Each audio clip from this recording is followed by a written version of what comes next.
Yesterday was a huge day for Xbox in a way that I don't think a lot of people realized.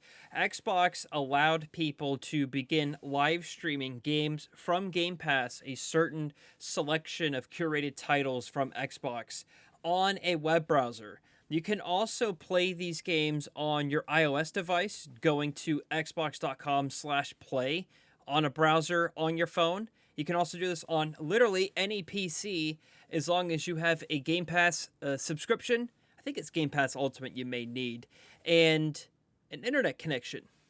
So this is really so cool, and I'm really excited to showcase this. This currently is in beta. This was formerly called xCloud. It's now called Xbox Cloud Gaming. And this, I think, is going to unlock the potential for the Xbox brand. There's a lot of ways and games that you can play. You no longer need an Xbox to play Xbox games, which I find to be quite shudderful. All of these games you can play right now, streaming from your browser. And some of these even have touch controls. You don't even need a controller to your phone if you want to play on your phone. But for the sake of this video, we're going to play Halo Wars 2 through a web browser.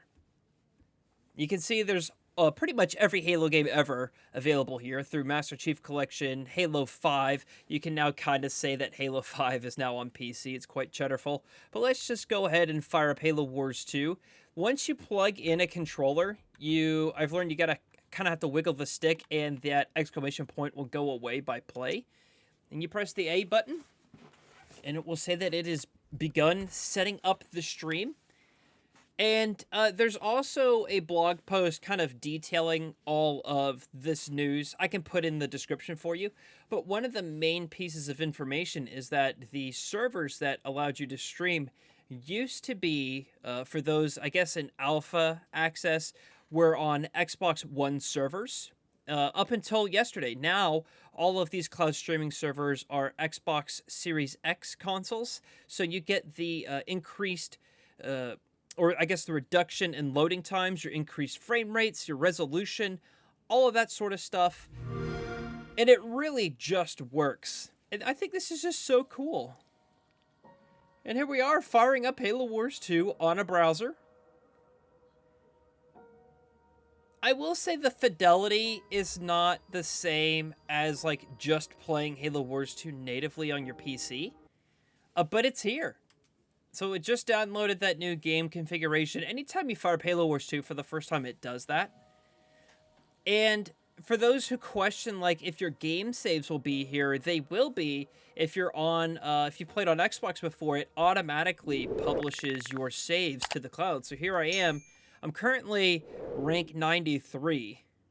And this is the standard edition, so it will not have Firefight because that's DLC. And if I go to changing my leader, let's just go ahead and put this on the best map in the game that we all know is Sentry. And it's not going to let me play, it only lets me play as the 6 OG leaders. I don't know if they'll ever allow us to have DLC that we already own to show up on here. I wonder if that's some sort of interesting licensing thing. But nonetheless...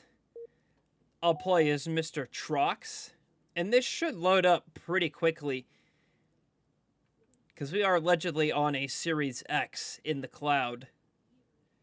Maybe I'm wrong about that. This is a little bit longer than... Oh, it was pretty fast. And I will say, at times, you can kind of feel the latency going on, especially when you move fast, and then you... want to use A to kind of move your units. But honestly, it's not horrible. I kind of have trouble selecting that bad there, but there we go. I think you just kind of have to get used to this latency. You gotta have to keep in mind that this is in beta. And this may be difficult to showcase in an actual video compared to actually seeing this. But just by looking at this, you can tell that this is not a native game. That's not to say that this looks bad. I think this actually looks quite fine. There's just a tad bit of latency. but I really think that you can get used to it. It does not make the game unplayable. I think maybe for an RTS game, if you're going to play online, these sorts of fast actions do matter, especially because units already don't listen to you in Halo Wars 2 as it is, so maybe adding a little bit of latency on top will make them extra not listen to you. But maybe Halo Wars 2 is not the best use case for this type of an experience. I actually think if you wanted to play like some skirmish games or play the campaign, this would be totally fine to play Halo Wars 2 like this. I had tested this before I recorded, and I've really not run into any issues. I also played Skyrim, which was so cool because I could just pick up right where I left off on my Xbox console. So all of these games, if you have Game Pass, they're available for you to play right now. No downloads are needed. Literally any PC with an internet connection can do this. And if you have a iPhone, I'm not actually sure if it's available on Android yet. I want to say it is. Don't quote me on that. But if you have an iPhone, you can do this as well. Just go to your browser, xbox.com/play. And if you have a wireless controller, whether that's an Xbox controller via Bluetooth to your iPhone, or you have one of those controllers that wrap around the phone, you can do this as well, play these games. There's also a select few amount of games that will enable touch controls that you can just use the touchscreen on your phone to control. And I looked at the list. Interestingly enough, Gears of War 5 was one of them. I don't know how that works, but it does.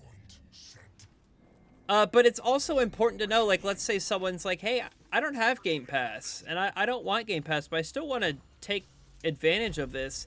You actually can, and you have been able to for quite some time. I just don't think Xbox does a really good job of marketing this technology. If you download the Xbox app onto your phone, on the top right-hand corner, there is a remote play button.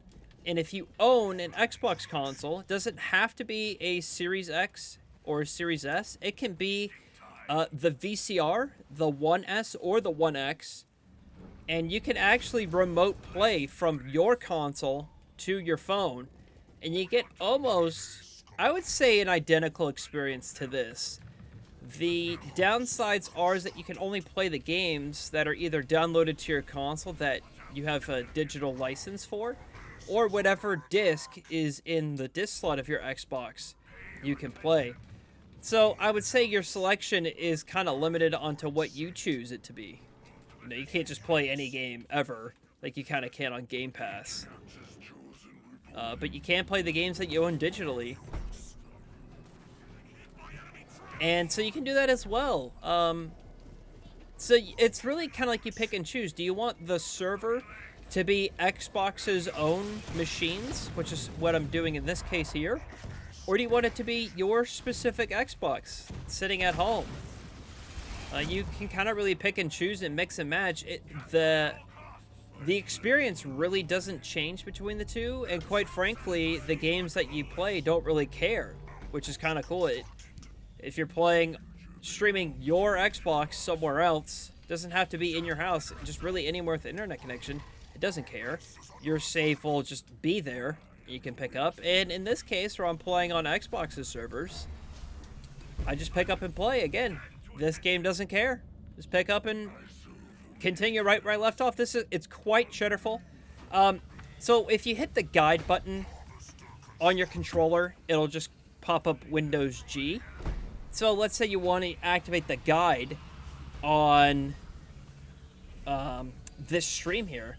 You would have to click actually this Xbox button, and it shows up an interesting, kind of really slimmed down version of the guide. There's only one tab. It shows which of my friends are online, and it can show my achievements, but I can't click to see all of my achievements. So it's only showing my achievements for Halo Wars 2. If I click these three little dots, I have the option to enter into full screen here, which looks a little bit better, I would say. Actually, how do you get out of full screen? You hit escape. And then I can just quit this game. And they may ask you to fill out some information. And then you're right back where you are and you can just pick another game to play. I think this is just so cool. And I'm going to be using this quite a lot because no longer am I going to have to download any of these games to try out, like at home. If I wanted to, say, try out Forza 7, I know that's a pretty big game. I don't want to wait 45 minutes for it to download. I can just click this and start streaming instantly. And really any of these other games, no downloads are required for this. So this is different than Xbox Game Pass on PC. You're playing the Xbox versions of these. But again, you just stream this. I think that's so cool. And I love to see this catalog grow. I love to see all of the Xbox exclusive games. Is Fable on here? It is. The Fable trilogy is on here. Fallout 3 is here. New Vegas, Fallout 4. So pretty much all the major Xbox first-party titles are here for you to stream instantly. So give it a shot. Let me know your thoughts in the comments down below. I think this is quite huge, and I'm really excited for people to discover this and play this. And maybe there'll be some people that will just play this and not even own an Xbox console. Be quite cheddarful. All right, well, thanks for watching, everybody. I'll see you, James.